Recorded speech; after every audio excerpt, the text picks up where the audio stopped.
Hi, I'm Jody Reed with InsideBaseball.com, and we're going to go over the left-handed drag bunt. Now, we're going to talk about the technique, but I want you to understand, I want you to understand the target area. What we're looking to do is put the ball in that triangle from the second baseman, in between the second baseman and the first baseman, and then draw a little triangle up to the point where the pitcher runs straight across to first base. We want to get it by the pitcher, in between the second baseman and the first baseman, and that's your triangle. If you can visualize that, that's your target area, okay?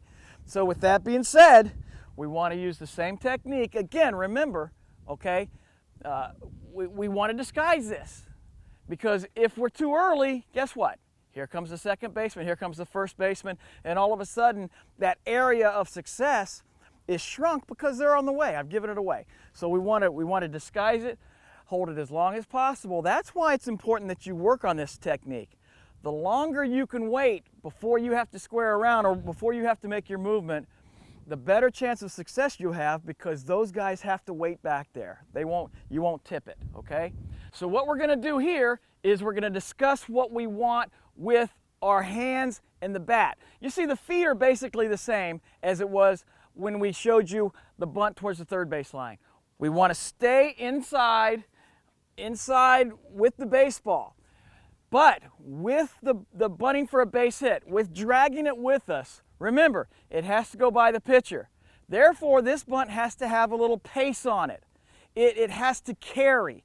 If this ball falls in front of the pitcher, he's gonna come up, he's gonna catch it and throw us out.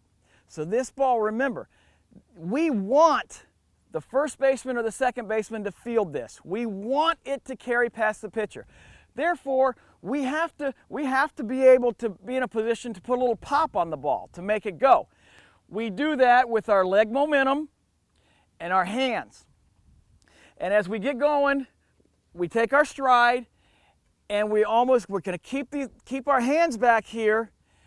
And as we go, there's the dragging motion. Did you see it? That's why it's called a drag bunt. Here it comes, and there's the dragging motion that takes us to the ball, and it pops it and sends it out where we need to.